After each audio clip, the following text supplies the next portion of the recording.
bahuni me vyatitani janmani tava charjuna Anyaham veda sarvani natvam veta parantapa Shri Bhagavan uvacha bahuni me vyatitani janmani tava charjuna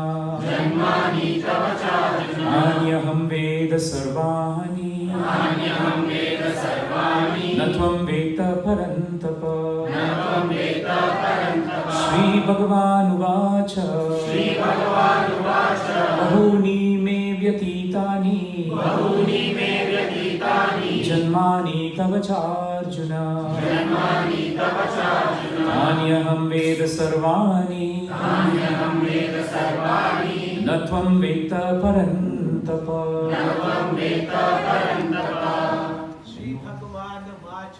Shri Bhagavan uvacha bahuni me vyatitani janmani tava charjuna Anyaham veda sarvani natvam veta parantapa Shri Bhagavan uvacha bahuni me vyatitani janmani tava charjuna Anyaham veda sarvani natvam veta parantapa Shri Bhagavan uvacha bahuni me vyatitani janmani tava charjuna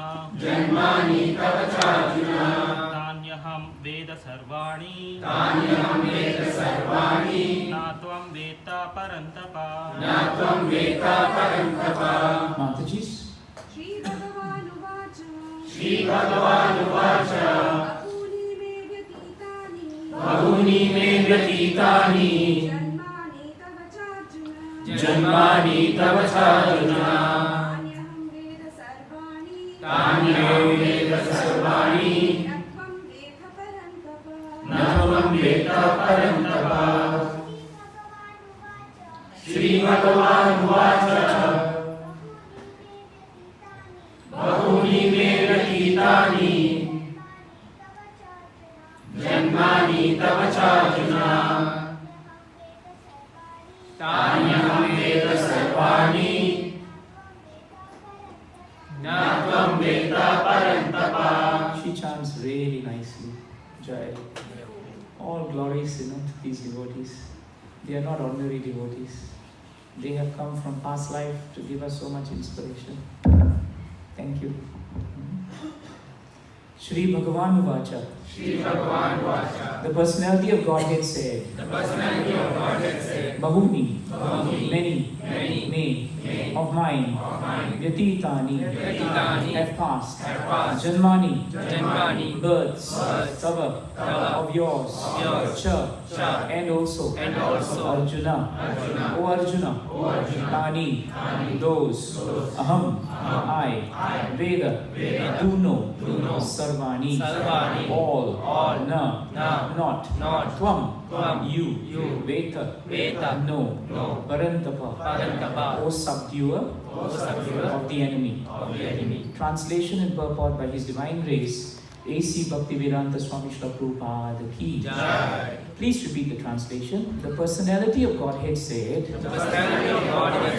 many births, both you and I have passed. I can remember all of them. But you cannot. O subduer of the enemy. Please hear the purport. In the Brahma Samhita 533, we have information of many incarnations of the Lord. It is stated there, Advaitam Achyuttam Anadi Mananti Rupam Adyam Purana Purusham Nava Yauvanam Cha Vedeshu Durlabam Adurlabam Atma Bhaktau Govindamadi Purusham Tam Aham Jami.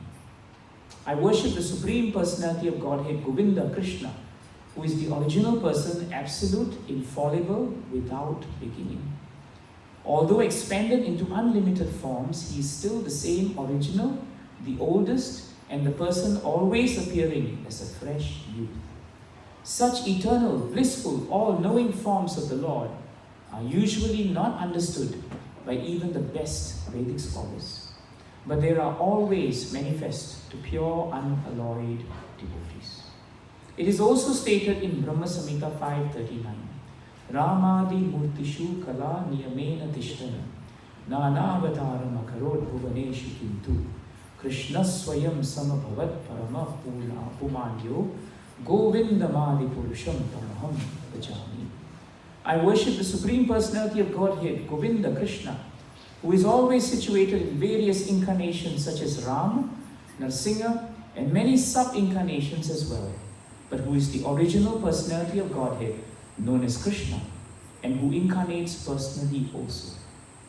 In the Vedas also it is said that the Lord, although one without a second, manifests himself in innumerable forms.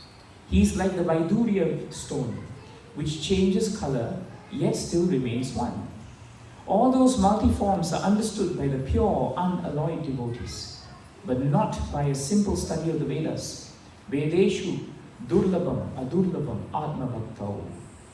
Devotees like Arjuna are constant companions of the Lord, and whenever the Lord incarnates, the associate devotees also incarnate in order to serve the Lord in different capacities. Arjuna is one of these devotees. And in this verse, it is understood that some millions of years ago, when Lord Krishna spoke the Bhagavad Gita to the sun god Vivasvan, Arjuna in a different capacity was also present. But the difference between the Lord and Arjuna is that the Lord remembered the incident, whereas Arjuna could not remember. That is the difference between the part and parcel living entity and the Supreme Lord. Although Arjuna is addressed herein as the mighty hero who could subdue the enemies, he is unable to recall what had happened in his various past births. Therefore, a living entity, however great he may be in the material estimation, can never equal the Supreme Lord.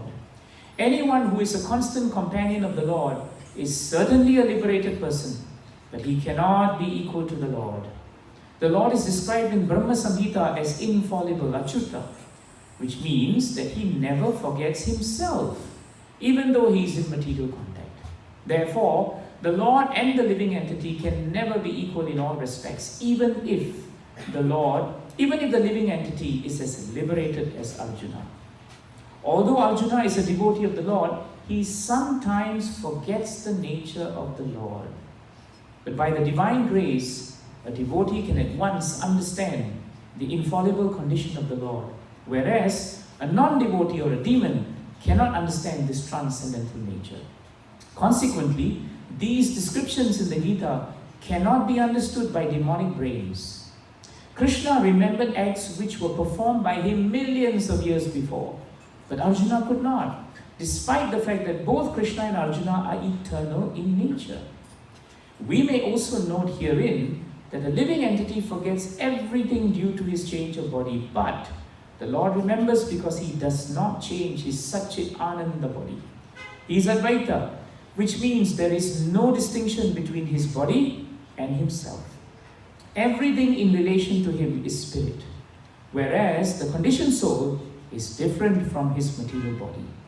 And because the Lord's body and self are identical, his position is always different from that of the ordinary living entity, even when he descends to the material platform. The demons cannot adjust themselves to this transcendental nature of the Lord, which the Lord himself explains in the following verse. Om Ajnanatimirandasya Jnananjana Shalakaya Chakshurmilitam Yena Tasmai Shri Gurave Namaha Sri Chaitanya Namo Vishtam Stapitam Yena Bhutale Swayam Rupa Kadamayyam Dadati Svapadantikam Vandeham Shri Guru Shri Yutapadakamam Shri Guru Vaishnavamscha Shri Rupam Sarajanam Sahagana Raghunatham Tam Sajivam Sadvaitam Savadutam Varijana Salitam Krishna Chaitanya Devam Shri Radha Krishna Pada Sahagana Lalita Shri Vishakhanvitamscha He Krishna Karuna Sindhu Dinabandho Jagatpate Gopesha Gopika Kanta Radha Kanta Namostute Tapta Kanchana Gaurange Radhe Vrindavaneshwari Vrishabhanu Sute Devi Pranamami Hari Vancha Kalpaturu Yascha Kripa Sindhubhya Eva Cha Patitanam Pavanebhyo Vaishnavebhyo Namo Namaha Jaya Sri Krishna Chaitanya Prabhu Nityananda Shri Advaita Gadadhara Srivasadi Gaura Bhakta Vrinda Hare Krishna Krishna Krishna Hare Hare Hare Rama Rama Rama Hare Hare.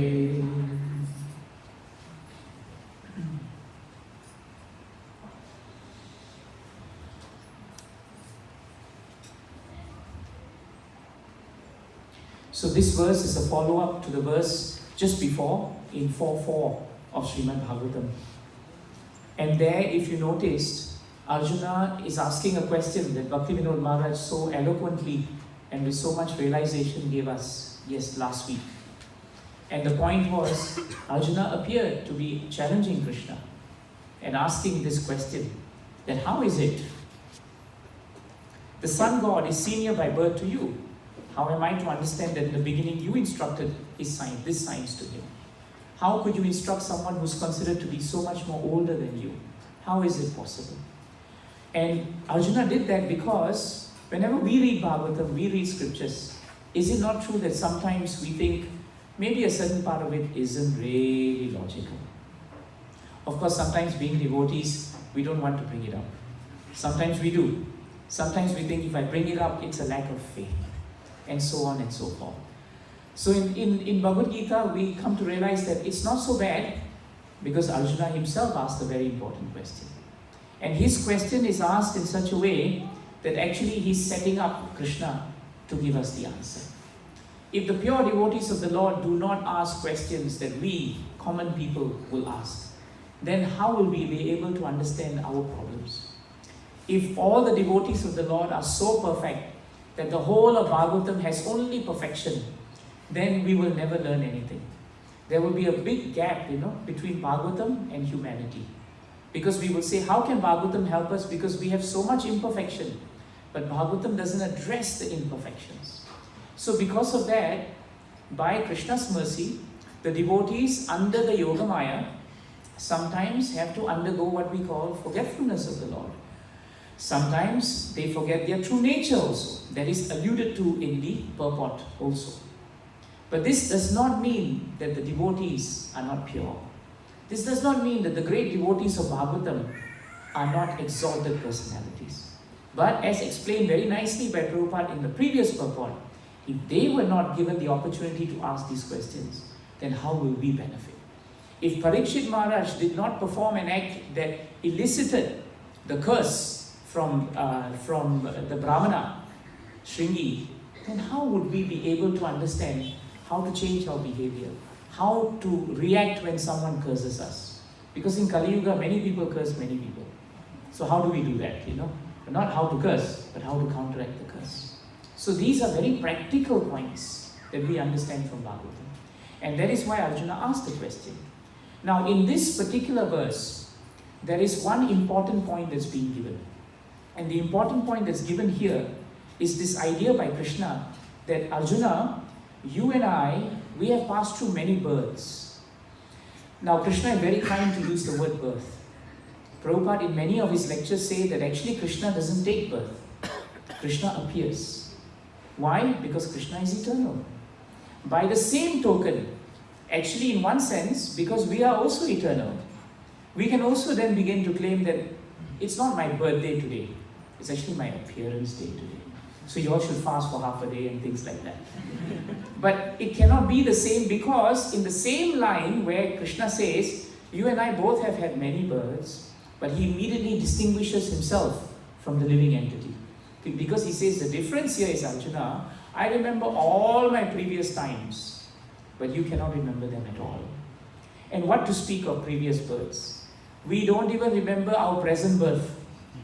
Very often in our present birth, we can't remember so many things. I remember one time Admanivedan Maharaj came here and he took a class and he spoke on this point. Because he said that how many of you remember, he spoke on Sunday, then he said, how many of you remember what was the deity's clothes and what color they were last week? And nobody could remember. And he said, when I go to temples, sometimes we ask devotees, what were the deities wearing yesterday? And even yesterday they, okay, fine. And they say, no, I was just looking at their beautiful face, but I didn't see the shringar. Like that. But we can't remember. If we asked each one of you to write down exactly what you did every day of the week from Monday to today, we will start scratching our heads. Unless some disaster happened from Monday onwards, if not, most of us will not remember it. We won't remember it. Very difficult. Very difficult. So, past we cannot remember. Present also we cannot remember. Sometimes, I know husband and wives, after so many years of marriage, they forget each other's names.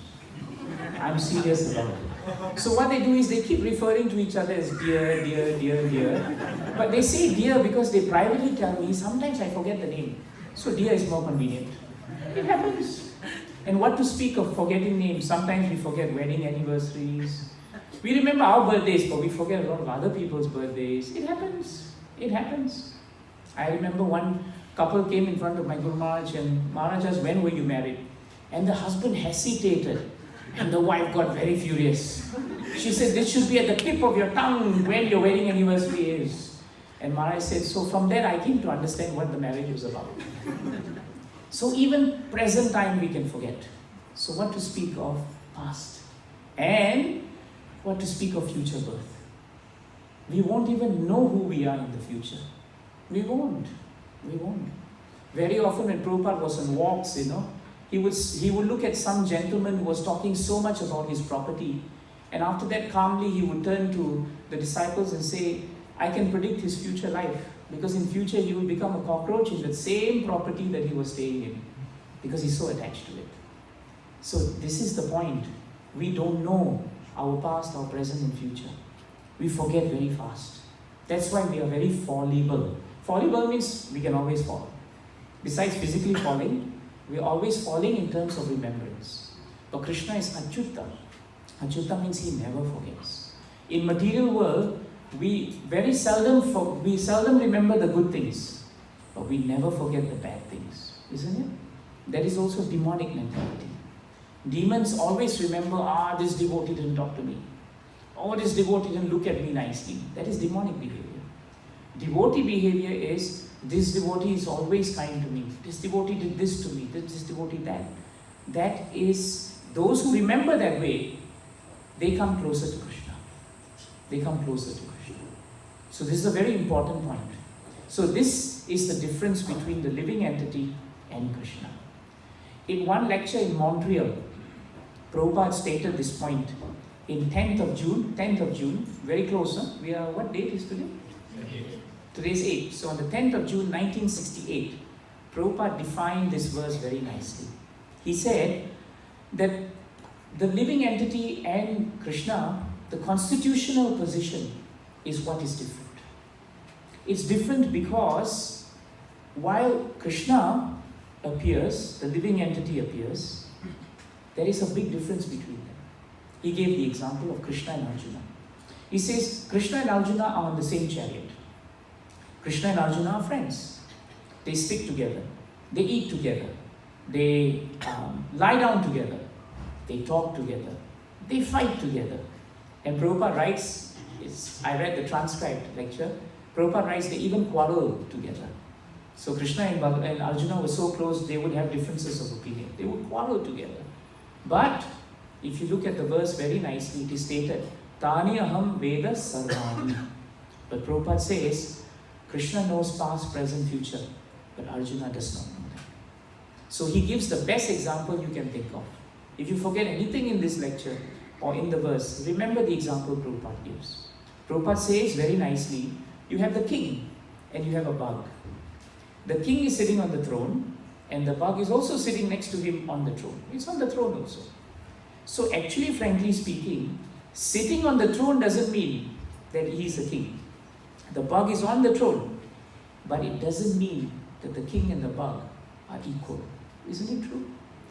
They are both sitting on the throne, but it doesn't mean they're equal. Why?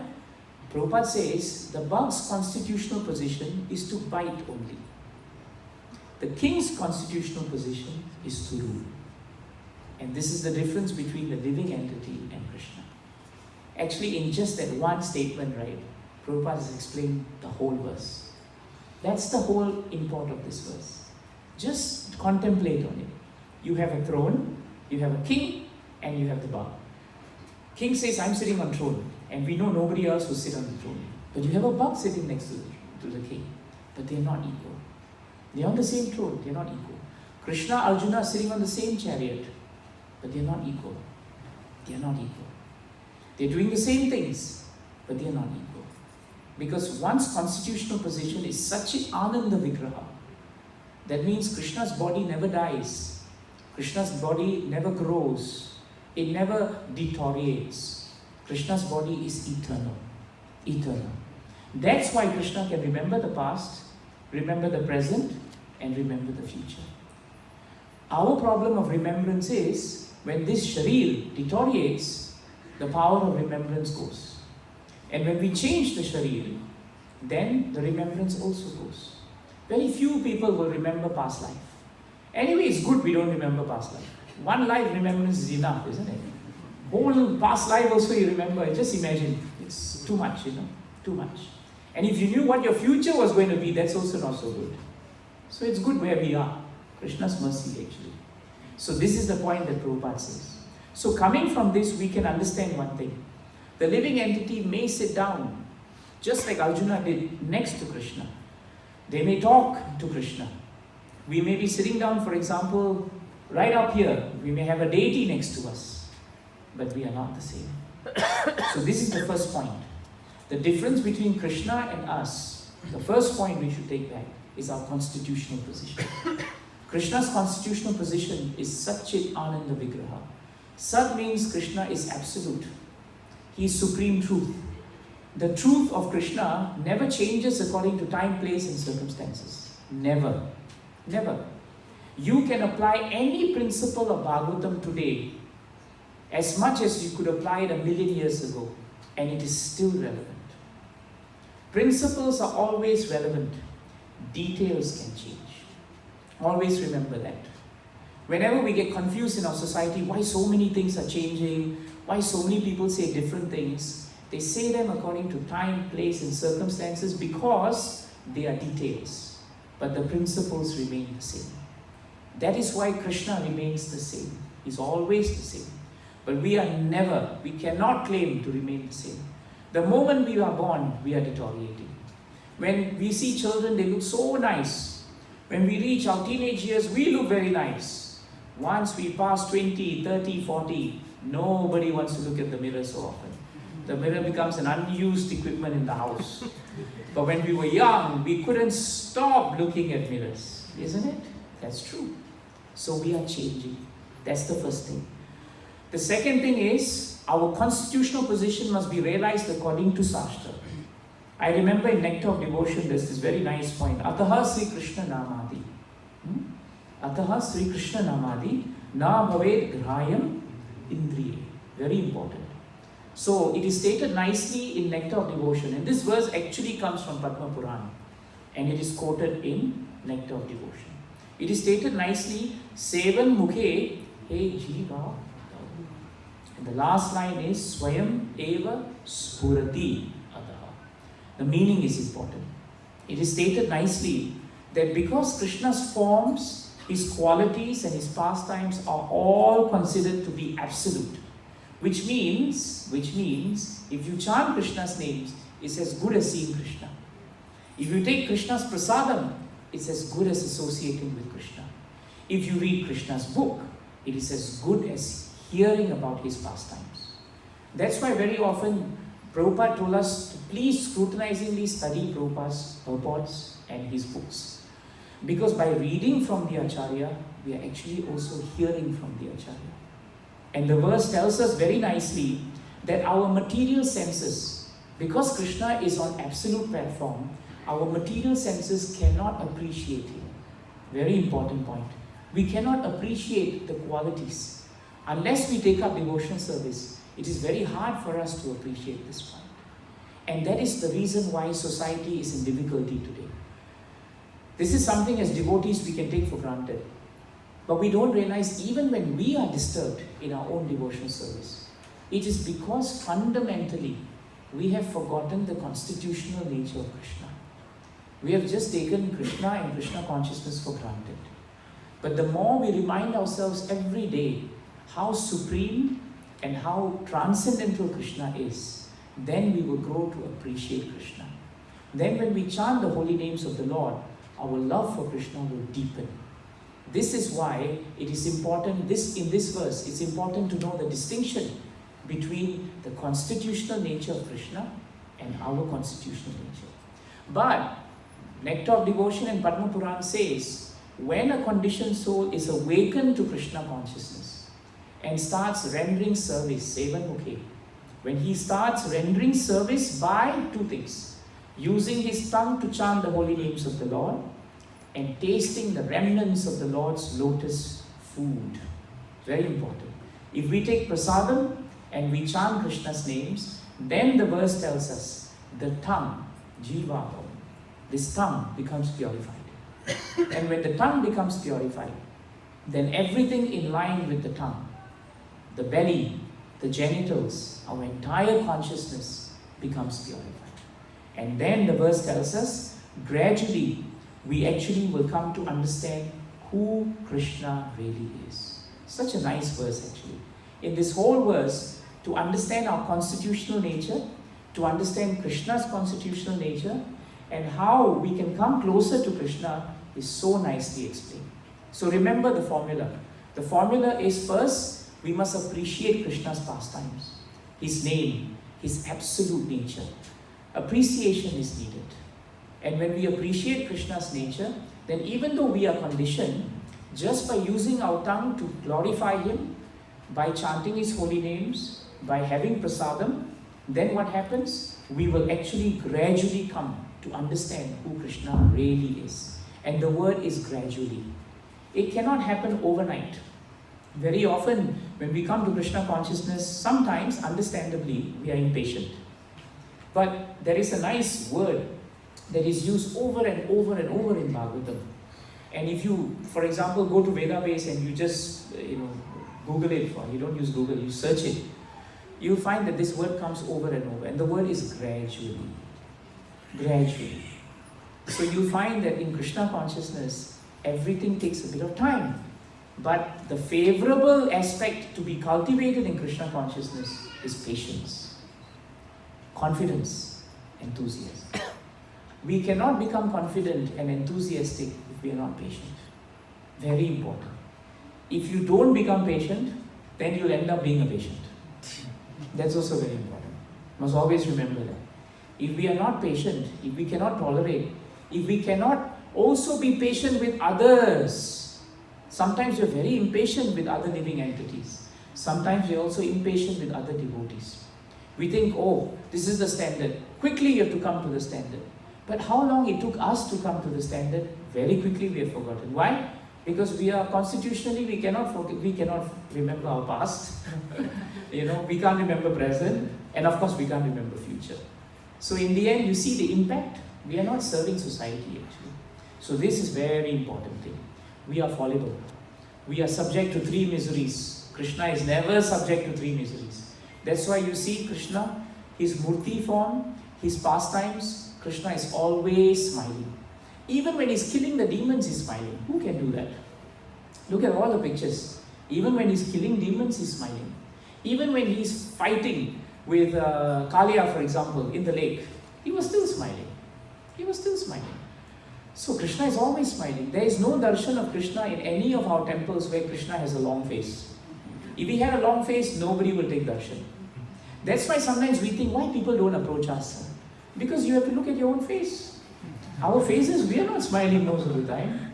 Sometimes our faces, people look at us, they just want to stay away from us. It's terrible. That's why, because we are subject to 3 miseries. Krishna never puts himself in misery. But we ourselves, never mind the misery of others putting us into misery. Never mind the misery of forces of nature putting us into misery.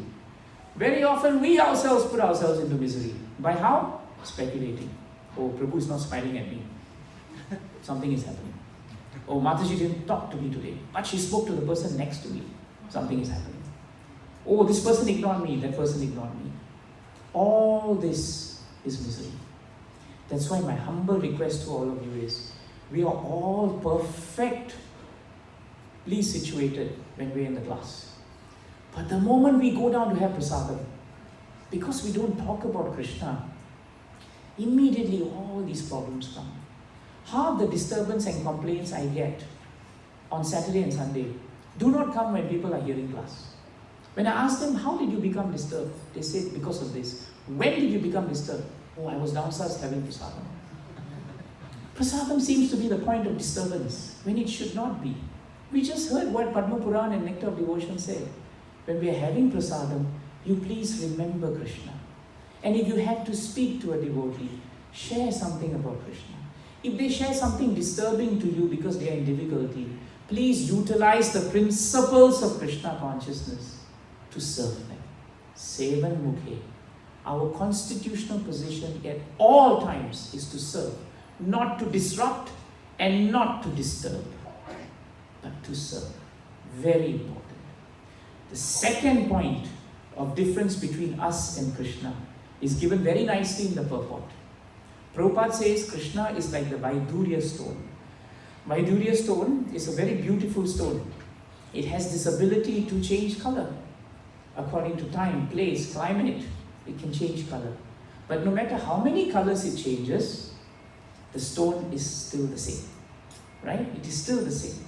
So Prabhupada uses this example and quotes from Brahma Samhita to tell us that Krishna has numerous incarnations. And every single incarnation has a purpose. Every single incarnation is part and parcel of Krishna. It is part of Krishna. But still, Krishna retains his Krishnastu Bhagavan's flame. He is the original candle. But full potency is vested in all his expansions, whether they are plenary, whether they are plenary of the plenary, or whether they are complete expansions, whether they are first, second expansions. They are all Krishna. In other words, different colors, the same stone. We cannot have incarnations, right? Unless you say, today I am in my Durga Mata incarnation. I'm very angry. Or today I am in the Bhairava incarnation. I'm very angry. You may in a flowery language say, I'm in this incarnation. But you and I know we have only one sharir. And after we die, we cannot say, oh, in my next incarnation, I'll see you. First, you don't know if you will come back. Second, you have no clue who you'll be in the next life. Third, by all these matters, you cannot call it an incarnation. Because incarnation requires will, the supreme will.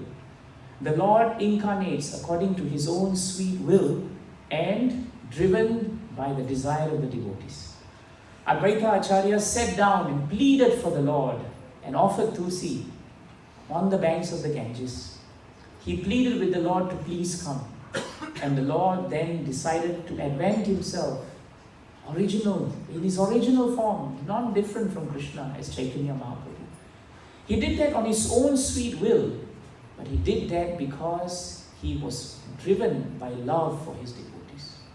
We cannot claim to do that. We cannot tell our wives and husbands, I love you so much, next life I will incarnate and come back to you. You hear it in the movies, but it never happens. You may become cockroach, he may become a bug, and you'll never meet again. That's life. It's a fact. So this is a very important point that we have to understand. And this brings us to the second point. And the second point is, Krishna's coming is his will, and Krishna's plans are also his will. Our plans, we may will it, but you know something, sometimes the plans work, sometimes plans don't work. Sometimes there are no plans even. Either way, Krishna's plans always reign supreme. You remember Gandhari planned so much to make Dhritarashtra and Duryodhana very strong, correct? But in the end, what happened? Duryodhana met Krishna, and Krishna spoke to him in such a way that Duryodhana thought, never mind, let me put on some clothes, go in and see my mother. At the right time, I will use my faculty of remembrance, which actually is coming from Krishna, but he forgot that. He forgot that it's coming from Krishna. And in the end, he wore his gamcha, and what happened? That was the reason why Bhima eventually could actually kill him. If you remember, there was this great king, Jayadratha, in Mahabharata. He had taken a great vow, that he would wipe out. He was a great, great ally of Duryodhana.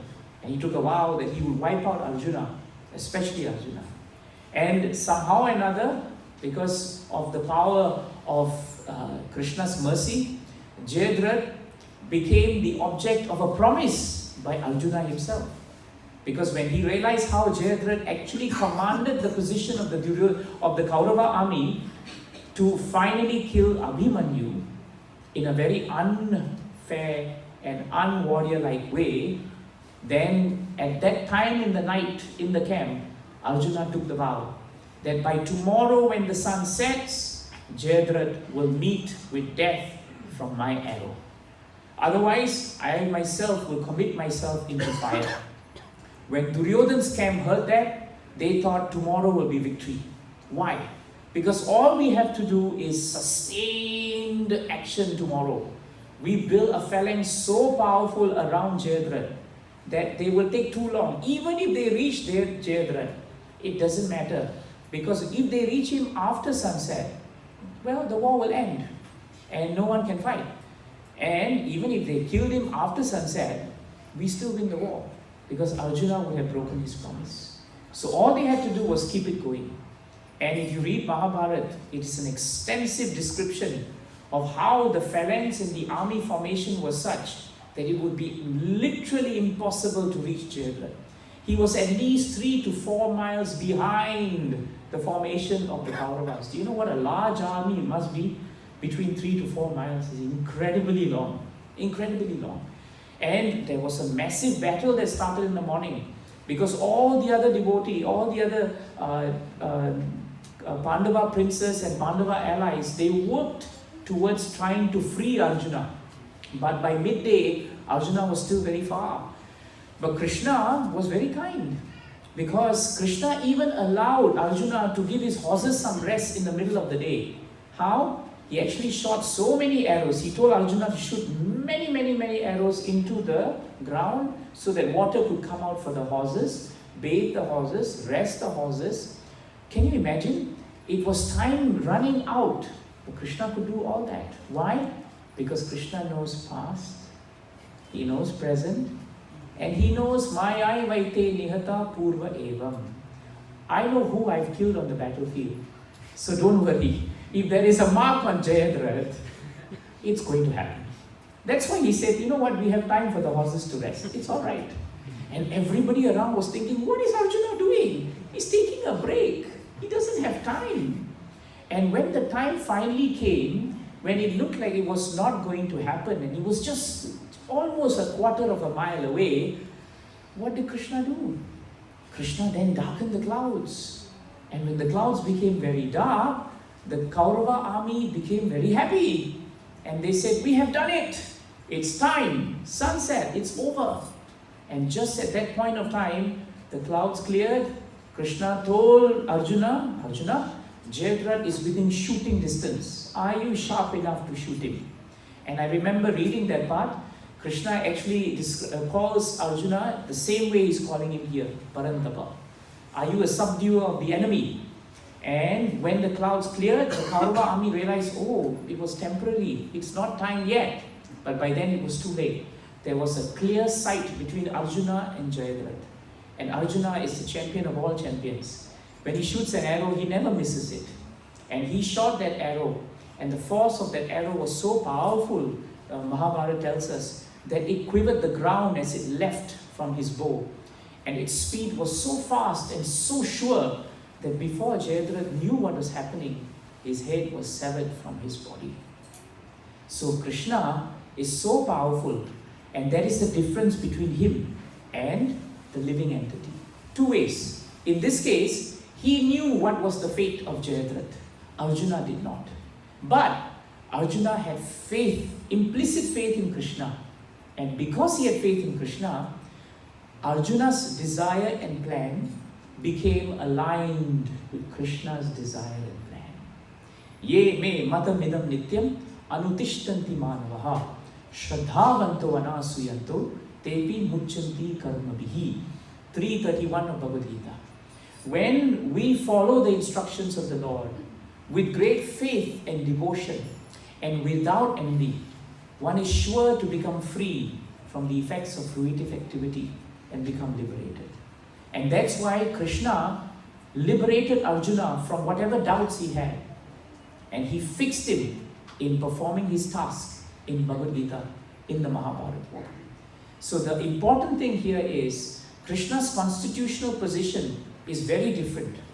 But his plans, if we want to follow his plans, then we become aligned to him.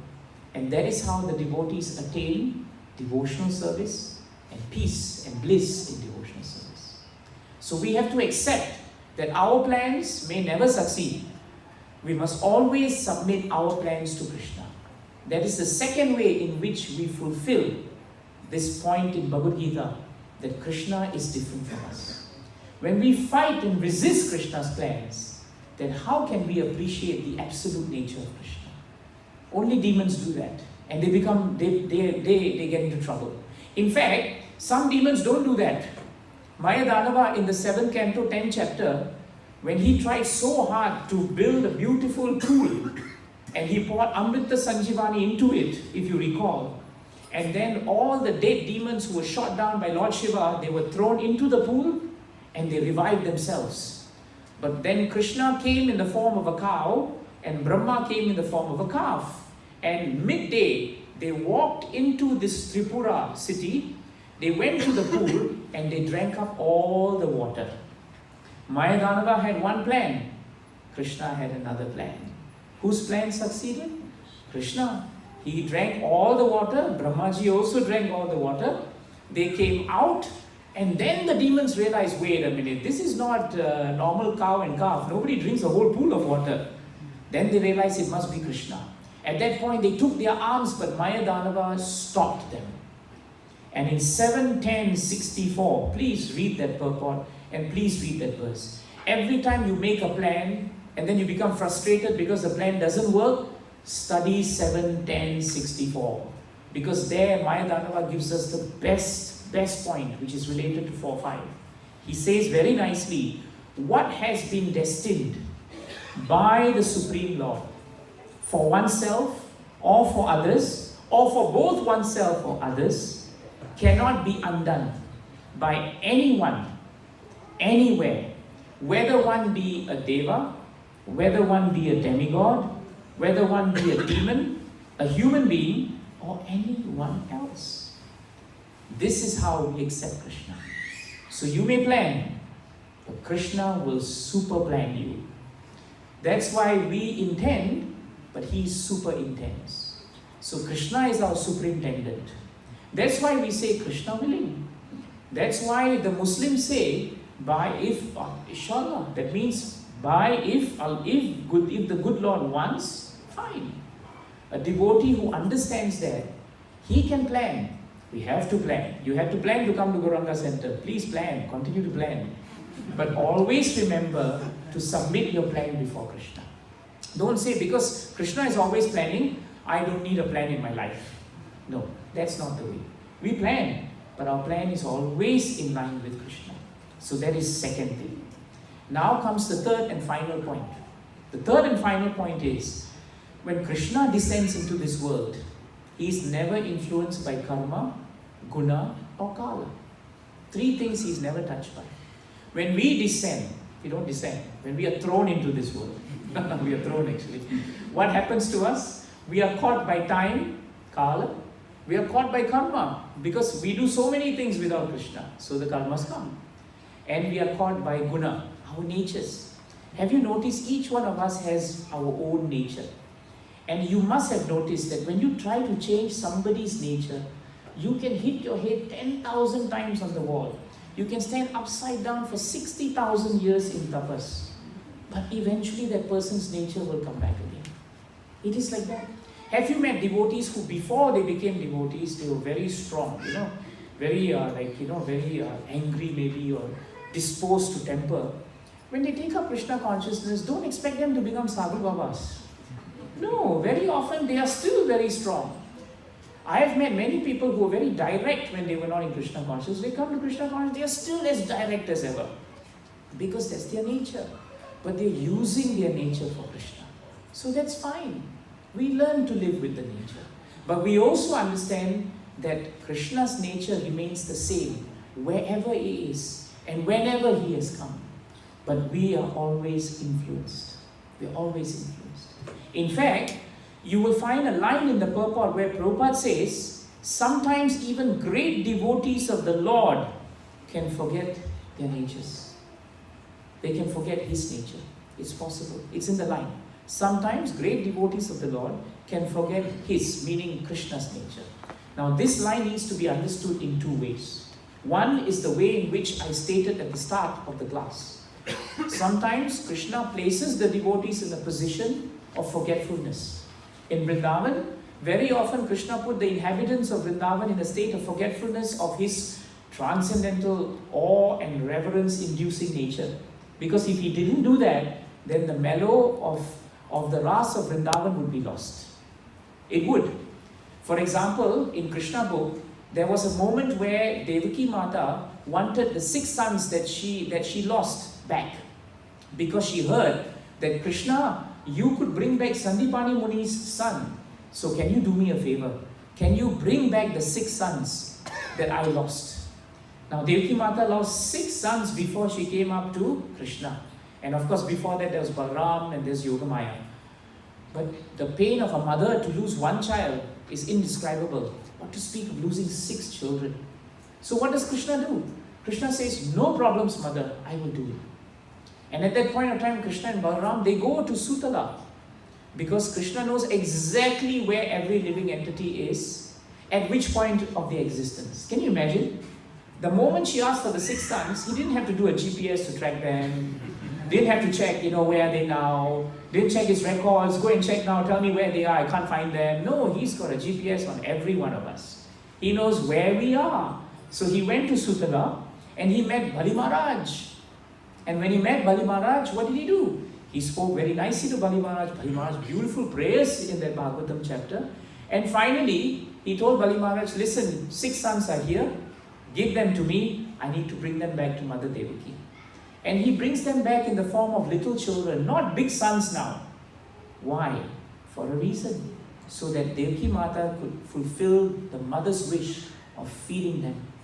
Feeding them. And she fed all 6 sons. But the beauty of Krishna is, he's so kind that not only did he fulfill Devaki Mata's desire to be a mother, but he also gave these 6 sons of Devaki, who previously were very exalted personalities, celestial devatas, but who on a moment of ignorance criticized Brahmaji for being attracted to a creation of his. What happened? They became cursed. And after that, they eventually, by the mercy of the Lord, ended up in Vrindavan, or ended up in Mathura in jail, in the womb of Devaki Mata. So in the womb of Devaki Mata, when they came, Krishna had not appeared. So they could not get the benefit of Krishna's touch, because they came before Krishna. But Krishna is so kind that now when the 6 of them were given milk, guess who had already taken milk from Devaki Mata? Krishna. So Prabhupada writes in Krishna book that because Krishna had already been suckled by Devaki Mata, she had become pure and her milk was super pure.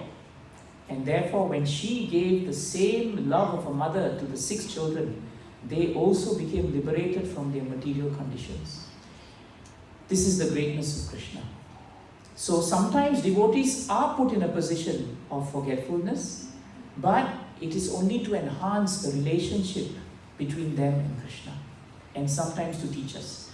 Because after Devaki Mata suckled and gave milk to the 6 children, they all grew up, they came forward and fell at Krishna's lotus feet, and they went back. But the beauty is, at that point when you read Krishna book, Devaki Mata starts expressing astonishment. Who is this Krishna? All this time I thought he was my child, but wait a minute. This is the Krishna who brought back 6 sons of mine who were dead. Which son does that? Nobody can do that. And where did he go? He went to some other place to get them. And they came, and I fed them, and they grew up immediately, and they left. So it became mind-boggling for her. When it became too much for his mother, because who is my son really? Krishna very nicely threw Yogamaya potency over her, and then she thought, no, I think this is a dream.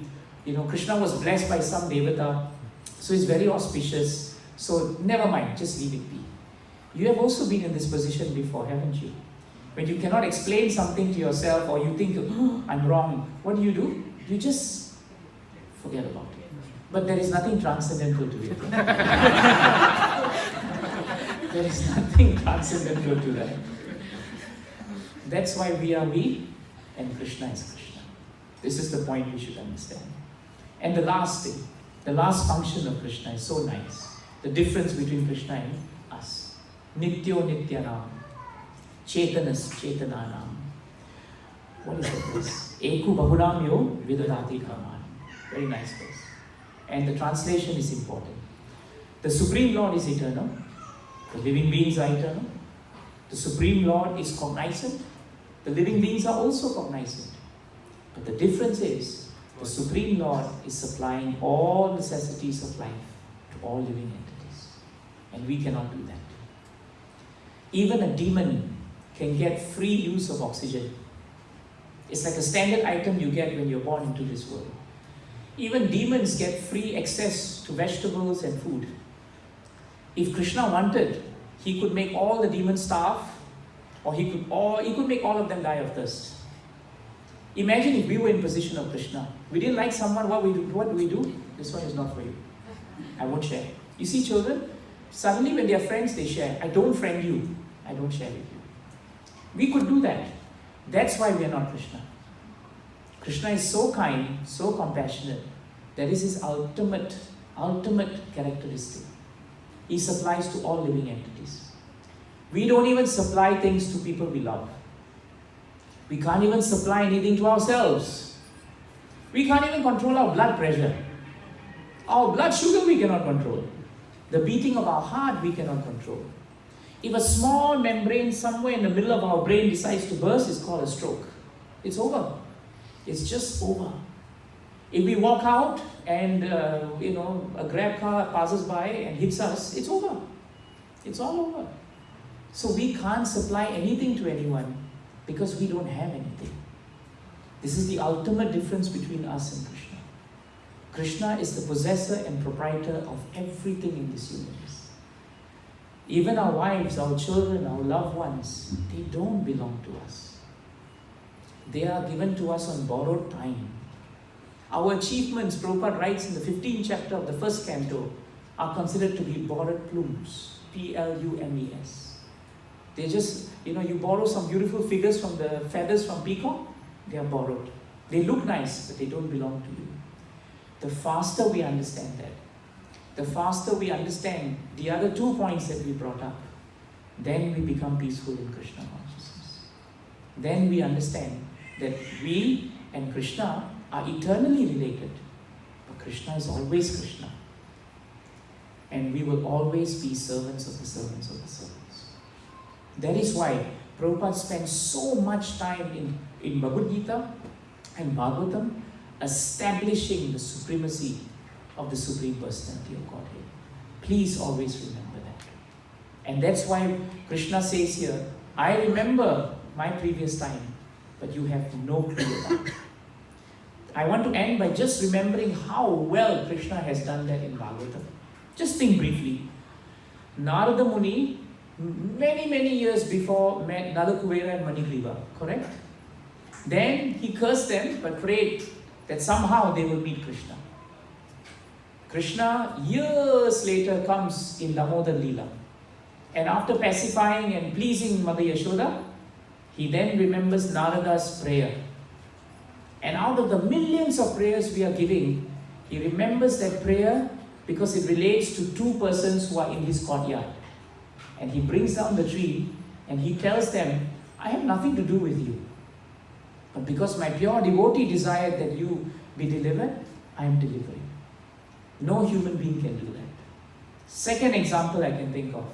When Kalayavana chased Krishna, he exhibited his Rancho Rai pastime. You remember?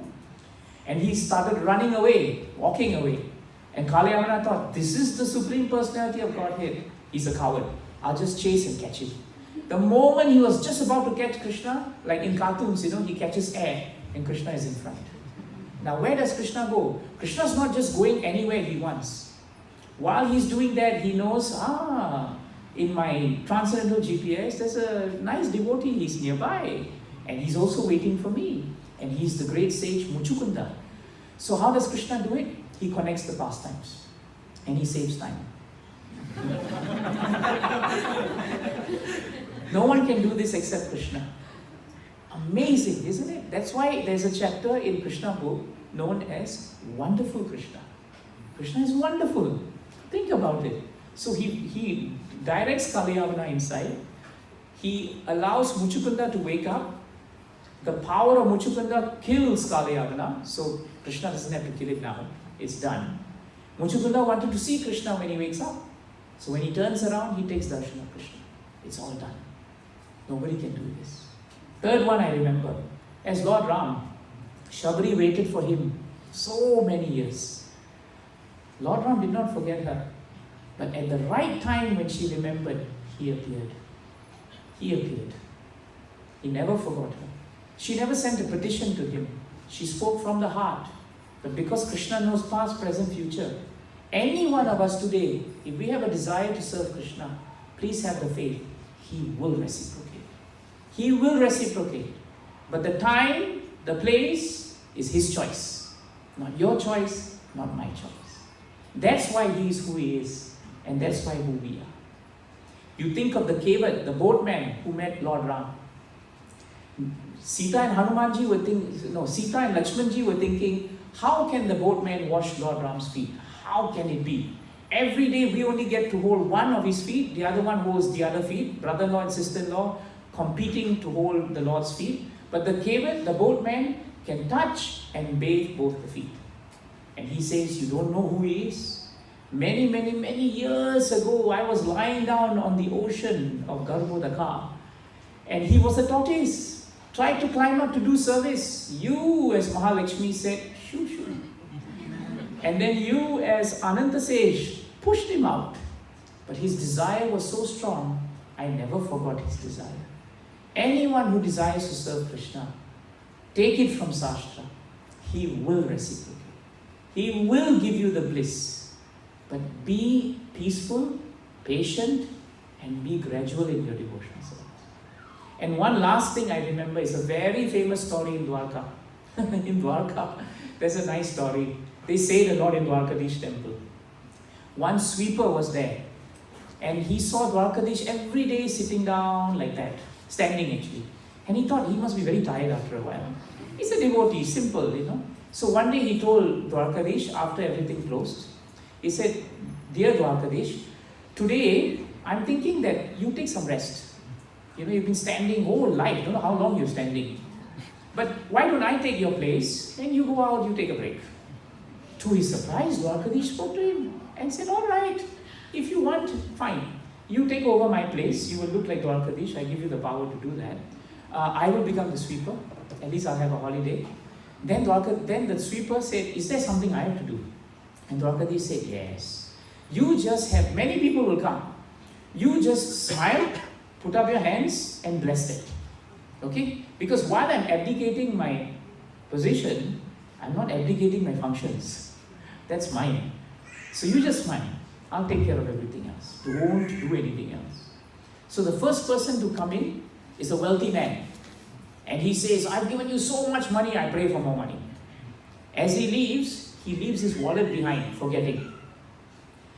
The sweeper about to say, Your wallet is here. But then he remembered his promise. How can Dwarkadish doesn't tell everyone, hey, you drop this, you drop that. Otherwise, Dwarkadish should be very busy whole day, So never mind. He goes out, a poor man comes in.